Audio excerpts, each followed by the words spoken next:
নির্বাচন নিয়ে যদি কোনো সংকট তৈরি হয় আমাদের রাজনীতিবিদদের জন্যই কিন্তু বিপর্যয় অপেক্ষা করছে। কিছুদিন আগেই জিএম কাদেরের যে বক্তব্য, তিনি কিভাবে ঔদ্ধত্য দেখাতে পারেন এবং বলতে পারেন আওয়ামী লীগ ছাড়া নাকি কোনো এই দেশে নির্বাচন হবে না। এই কথা বলার পরে জিএম কাদের কিভাবে আপনার রাজপথে তার অফিসে আসে, তার উত্তরার বাড়িতে অবস্থান করে। জাতীয় পার্টির বিষয়ে ফয়সালা না হয়ে যদি আমরা নির্বাচনে যাই আমাদের জন্য শনির দশা অপেক্ষা করছে।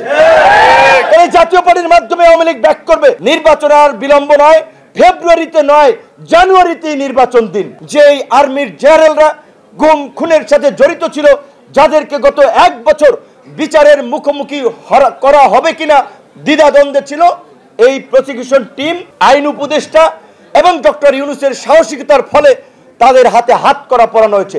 আপনারা দেখেছেন ওই যে একজন মেজর, তিনি কিভাবে পাখির মতো গুলি করছিলেন, তাদেরকে এখন হাত করা পড়েছে, তাদের বিচার হচ্ছে। আমরা পরিষ্কারভাবে বলতে চাই, সেনাবাহিনী এই দেশের স্বাধীনতা সার্বভৌমত্বের প্রতীক। সেনাবাহিনী ক্রিমিনালের কারণে সেনাবাহিনী সম্মানহানি হতে পারে না, সেনাবাহিনী কলঙ্কিত হতে পারে না, বরঞ্চ এই ক্রিমিনালদেরকে বিচারের মাধ্যমে সেনাবাহিনীকে কলঙ্ক মুক্ত করা হবে। অনেক ছেলে মেয়ে বাকি চোখ হারিয়েছেন কিংবা পঙ্গুত্ব বরণ করেছেন শুধুমাত্র অবহেলার কারণে।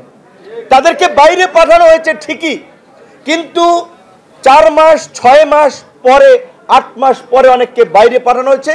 তাদের নার্ভ তখন নষ্ট হয়ে গেছে, তাদের চিকিৎসা করালে শুরুর দিকে যেভাবে সুস্থ হতো সেই প্রেক্ষাপটটা ছিল না। এই পঙ্গুত্ব বরণের জন্য দায় নিতে হবে অন্তর্বর্তীকালীন সরকারকে, যারা এই আহতদের সুচিকিৎসার দায়িত্বে ছিলেন। এবং আপনারা দেখেছেন যে এই আন্দোলন সংগ্রাম করতে গিয়ে আমি, আমার সহকর্মীরা রাজপথে কতবার রক্তাক্ত হয়েছি, দেশে ঢাকার বাইরে কিভাবে আহত হয়েছি, কিন্তু আমি শক্তি এবং সাহস পেয়েছি আমাদের সেই সমস্ত সহকর্মীদের মাধ্যমে, যারা আহত নিগৃহীত হয়েও যারা হাল ছাড়ে নাই। এবং হাল ছাড়ে নাই বিধেয় আপনারা দেখেছেন যেখানে রাজনৈতিকভাবে আন্দোলন সংগ্রাম কার্যত পর্যদস্ত হয়েছে, কোণঠাসা হয়েছে, সেখানে ছাত্র আন্দোলনের মধ্যে দিয়েই আমরা সেই গণ অভ্যুত্থানের প্রেক্ষাপটের দিকে দেশকে নিয়ে গেছি, দেশের মানুষকে নিয়ে গেছি। আজকের এই প্রতিষ্ঠা বার্ষিকীতে অবশ্যই আমরা কৃতজ্ঞ চিত্তে স্মরণ করি 71-এর মুক্তিযুদ্ধ থেকে 24-এর গণ অভ্যুত্থানের শহীদ এবং বাংলাদেশের সকল গণতান্ত্রিক আন্দোলন সংগ্রামের শহীদদেরকে। একটি কথা না বললেই নয়, আমাদের একজন শহীদ কিছুক্ষণ আগে নাফিসের মা বলেছিল যে তার ছেলের নামে রাস্তার সাইনবোর্ড হয়েছে কিন্তু রাস্তা হয় নাই। এইটা কিন্তু এই দেশের একটা বাস্তবতা। শহীদদের চেতনা নিয়ে আমরা ব্যবসা করি, রাজনীতি করি, আমরা নেতা হই, এমপি হই, মন্ত্রী হই, কিন্তু শহীদ পরিবারগুলো হাহাকার করে। যেমনিভাবে 90-এর গণ আন্দোলনে 10ই নভেম্বর নূর হোসেন দিবসকে সম্মান এবং শ্রদ্ধা জানিয়ে গুলিস্তানের ওই গোল চত্বরে গিয়ে সবাই ফুল দেয়, সব নেতারা জাতীয় টেলিভিশন পত্রপত্রিকায় বাণী দেয়, কিন্তু নূর হোসেনের পরিবারের খোঁজ খবর কিন্তু অনেকেই নেয় না। এই 24-এর গণ অভ্যুত্থানে আমরা দেখেছি 1 বছরের মধ্যে অনেক শহীদ পরিবার আমাদের কাছে আসে, আরেকজনের কাছে যায়, হাহাকার করে, ভাই আমার বাবা অসুস্থ, হসপিটালে নেওয়া লাগে, সমস্যার মধ্যে আছি, আপনারা একটু হেল্প করেন। কিন্তু এই পরিবারগুলোর তো এই হাহাকার করার কথা ছিল না। এবং আরেকটি কথা আমার অভিজ্ঞতা থেকে আমি আপনাদেরকে বলতে চাই, 29শে অগস্ট যে বর্বরোচিত হামলার শিকার হয়েছিলাম, আমার নাকে ফ্র্যাকচার হয়েছে। ফ্র্যাকচার মানে হাড় হচ্ছে এটা একটু ভিন্ন পজিশনে জোড়া লেগেছে, যার কারণে আমার নাকে কিন্তু ডান দিকে একটু বাঁকা আছে এবং একটু ঠান্ডা, কাশি, সর্দির একটু প্রবলেম হচ্ছে। তো এখন ডাক্তার যেটা বলেছে, এইটা যদি ঠিক করতে হয়, ইউজুয়ালি নিয়ম প্রথম 2-1 সপ্তাহের মধ্যে এটাকে ঠিক করা, মেডিকেলের ভাষায় ফরসেপ দিয়ে কিংবা কোনোভাবে এটাকে হাতটাকে চাপ দিয়ে কোনোভাবে জোড়া লাগিয়ে দেয়। আর যদি ওই 2-1 সপ্তাহের মধ্যে না করা হয় তাহলে এটা 4 থেকে 6 মাস পরে অপারেশন করতে হয় বা সার্জারি করতে হয়।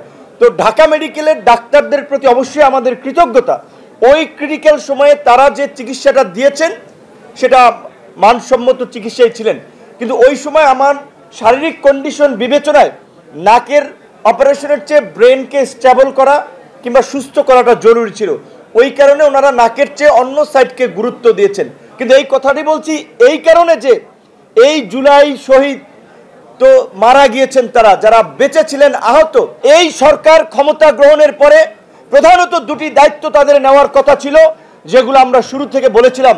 প্রথম হচ্ছে শহীদ পরিবারগুলোকে চিহ্নিত করে রাষ্ট্রীয় সম্মাননা জানানো, আহতদের সুচিকিৎসা নিশ্চিত করা, কিন্তু আহতদের সুচিকিৎসা হয় নাই। তো আমরা চাই যে এখন এই সরকার আছে, এই আন্দোলনের সংগঠক নেতৃবৃন্দ আছে, শহীদ পরিবারগুলোকে এই আন্দোলনের সংগঠকদেরকে ধারণ করতে হবে, আমাদেরকে মনে রাখতে হবে। আমি ব্যক্তিগতভাবে খুশি যে আজকে কয়েকজন শহীদ পরিবার এখানে উপস্থিত হয়েছেন। আমার অসুস্থতা এবং একটা জটিলতার কারণে এইবারের কোনো প্রোগ্রামে আসলে আমি দায়িত্ব কাউকে ফোন কলও দেই নেই। আমাদের অন্যান্য নেতৃবৃন্দ আয়োজন করেছে, আমরা একটু লেটে শুরু করেছি, নেতৃবৃন্দ এসেছেন, বক্তব্য দিয়েছেন, যার ফলে হয়তো শহীদ পরিবারগুলোকে নিয়ে যেভাবে আমাদের একটা আয়োজনটা ছিল গুছানো, এখানে কয়েকজনের ছবি দেখা যাচ্ছে। দেখেন এই যে ডান সাইডে এই ছেলেদের বয়স কত, 20 থেকে 25 বছরের মধ্যে, যে এই যে 5 জন ছাত্র, ডান পাশে 4 জনের ছবি দেওয়া আছে, তাদেরও বয়স এইরকমই 20 থেকে 25-এর মধ্যে, একজন হয়তো বেশি হতে পারে।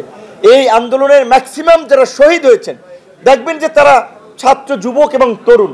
তো এই তরুণরা কেন জীবন দিয়েছিল, কেন রাজপথে বন্দুকের নলের মুখে দাঁড়িয়েছিল? কারণ তারা এই ফেসিবাদের নির্মম নিষ্ঠুরতা তারা চোখে দেখেছিল। আপনাদের নিশ্চয়ই মনে আছে 2018 সালের কোটা সংস্কার আন্দোলনে যখন আমাদের উপরে হামলা হয়, একই বছর রমিজউদ্দিন ক্যান্টনমেন্ট কলেজের শিক্ষার্থী দিয়া এবং রাজীবের মৃত্যুকে কেন্দ্র করে নিরাপদ সড়ক আন্দোলন গড়ে ওঠে। সেই আন্দোলনের থেকেই প্রকৃত অর্থে প্রথম প্ল্যাকার্ড শিক্ষার্থীরা তোলে, রাষ্ট্র সংস্কার প্রয়োজন। এবং সেই আন্দোলনে আপনারা দেখেছেন যে শিক্ষার্থীরা বলেছিল, যখন তারা সড়ক নিরাপদের জন্য 8 দফা না 7 দফা পেশ করেছিল, তাদের যখন সান্ত্বনার বাণী শুনিয়েছিল গণভবন থেকে, তারা কিন্তু পরিষ্কারভাবে বলেছিল, আমরা দেখেছি কোটা সংস্কার আন্দোলনের ভাইদের প্রতি কি নির্মম আচরণ করা হয়েছে, সংসদে ঘোষণা দিয়ে প্রতারণা করেছে।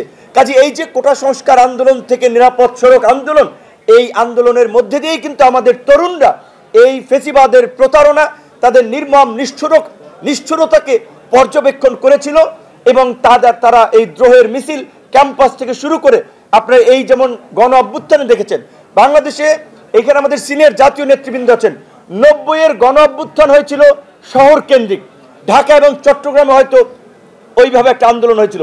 24-এর গণ অভ্যুত্থান সেই প্রত্যন্ত ইউনিয়ন পর্যন্ত ছড়িয়ে গেছে, কারণ এই তরুণদের সংগঠিত চিন্তা ভাবনা এবং এই দীর্ঘদিনের সংগ্রাম। তো আমরা চাই আগামীর বাংলাদেশ এই গণ অভ্যুত্থানের আকাঙ্ক্ষায় গড়ে উঠবে। আগামীর বাংলাদেশে হানাহানি, মারামারি, বিভেদ, বিভাজনের রাজনীতি থাকবে না। আজকে আক্তারের সাথে একটি কথা আমরা ইনফরমালি বলছিলাম, রাজনৈতিক নেতৃবৃন্দ আমরা আলাপ আলোচনা করি, তখন আমরা এই কথাটি বলি, এই নির্বাচন আমরা সবাই চাচ্ছি যে নির্বাচন যথাসময়ে হোক, কিন্তু আপনাদের একটা কথা মনে রাখতে হবে, রাজনৈতিক নেতৃবৃন্দকে, এই গণ অভ্যুত্থানের সময় ছাত্র, যুবক, তরুণরা আন্দোলন করেছে ঠিক, তারা আহত হয়েছে, গ্রেপ্তার হয়েছে, একই সাথে রাজনৈতিক নেতৃবৃন্দকে কিন্তু প্রথম গ্রেপ্তার করেছে। জামাতের সেক্রেটারি জেনারেল মিয়া গোলাম পরোয়ার এখানে বক্তব্য রেখেছেন, মিয়া গোলাম পরোয়ার থেকে খসরু ভাই, নজরুল ইসলাম খান, আন্দালিব রহমান পার্থ, এরকম অনেক নেতৃবৃন্দ, এনি ভাই ছিল, আমরা একসাথেই আপনার ওই ডিবির কার্যালয়ে ছিলাম। একজন এডিসি তার আচরণের কারণে পুরো ডিবি কার্যালয়ে তটস্থ ছিল, তার নাম ছিল শাহিন শাহ, এডিসি, তিনি অ্যাডমিন ছিলেন, তার বাড়ি ছিল চাঁদপুর। জানি না এখন গ্রেপ্তার হয়েছেন নাকি দেশ থেকে ভেগেছেন। তো এই কথাটা বললাম এই কারণে, এই সামনে যদি নির্বাচন বিলম্বিত হয়, নির্বাচন নিয়ে যদি কোনো সংকট তৈরি হয়, আমাদের রাজনীতিবিদদের জন্যই কিন্তু বিপর্যয় অপেক্ষা করছে। কারণ আমরা মনে করি অবশ্যই আমাদের যে প্রাণের দাবি, এই গণ অভ্যুত্থানের যে আকাঙ্ক্ষা, গণহত্যার বিচার, রাষ্ট্র সংস্কারের পরিষ্কার রূপরেখা এবং নির্বাচন, গণহত্যার বিচার চলছে এবং এই যে আন্তর্জাতিক অপরাধ ট্রাইব্যুনালের যে প্রসিকিউশন টিম, তাদের কার্যক্রমে আমরা খুশি। তাই সেনাবাহিনীর বর্তমান সেনা প্রধান থেকে শুরু করে উচ্চ পদস্থ কর্মকর্তারা এই বিচারে সহযোগিতা করবেন, সেটা আমরা প্রত্যাশা করি। কিছুদিন আগেই জিএম কাদেরের যে বক্তব্য, তিনি কিভাবে ঔদ্ধত্য দেখাতে পারেন এবং বলতে পারেন আওয়ামী লীগ ছাড়া নাকি কোনো এই দেশে নির্বাচন হবে না, এই কথা বলার পরে জিএম কাদের কিভাবে আপনার রাজপথে তার অফিসে আসে, তার উত্তরার বাড়িতে অবস্থান করে। যে আওয়ামী লীগ গণহত্যা চালিয়েছে, এই শহীদ পরিবারগুলো এখানে বসে আছে, এখনো বিচার চলছে গণহত্যার, মানবতা বিরোধী অপরাধের। সেই অপরাধের দায়ে আওয়ামী লীগকে নিষিদ্ধ করা হয়েছে, সংগঠন হিসেবে তার বিচার হচ্ছে। আর জিএম কাদের বলছে আওয়ামী লীগ ছাড়া নাকি এই দেশে নির্বাচন হবে না, জাতীয় পার্টি ছাড়াও নির্বাচন হবে না। কাজে আমি বিনয়ের সাথে রাজনৈতিক নেতৃবৃন্দকে বলবো, অবশ্যই নির্বাচনের আগে নির্বাচন বিঘ্নিত হোক এমন কোনো কাজ আমরা চাই না। কিন্তু এই আওয়ামী লীগের দোসর এবং ভারতীয় এজেন্ট এই বাংলাদেশের রাজনীতিতে যখন থেকে তারা এসেছে, এই বিস্ফোরা জাতীয় পার্টির বিষয়ে ফয়সালা না হয়ে যদি আমরা নির্বাচনে যাই, আমাদের জন্য শনির দশা অপেক্ষা করছে। এই জাতীয় পার্টির মাধ্যমে আওয়ামী লীগ ব্যাক করবে। ফরিদপুর, মাদারীপুর, শরীয়তপুর, খুলনা, যেই সমস্ত এলাকা একটু আওয়ামী লীগ অধ্যুষিত হিসেবে পরিচিত, ওই জাতীয় পার্টির মাধ্যমেই তারা নির্বাচনে নাশকতা করবে, নির্বাচন বানচাল করবে, আন্তর্জাতিকভাবে নির্বাচনকে কলঙ্কিত করবে, প্রশ্নবিদ্ধ করবে। কাজী জাতীয় পার্টির বিষয়ে নির্বাচনের আগে আমাদের একটা ফয়সালায় যাওয়া দরকার। সেটা আমি একা বললে হবে না, আক্তার একা বললে হবে না, বিএনপি বললে হবে না, সবাই মিলে আমাদেরকে সিদ্ধান্তটা নিতে হবে।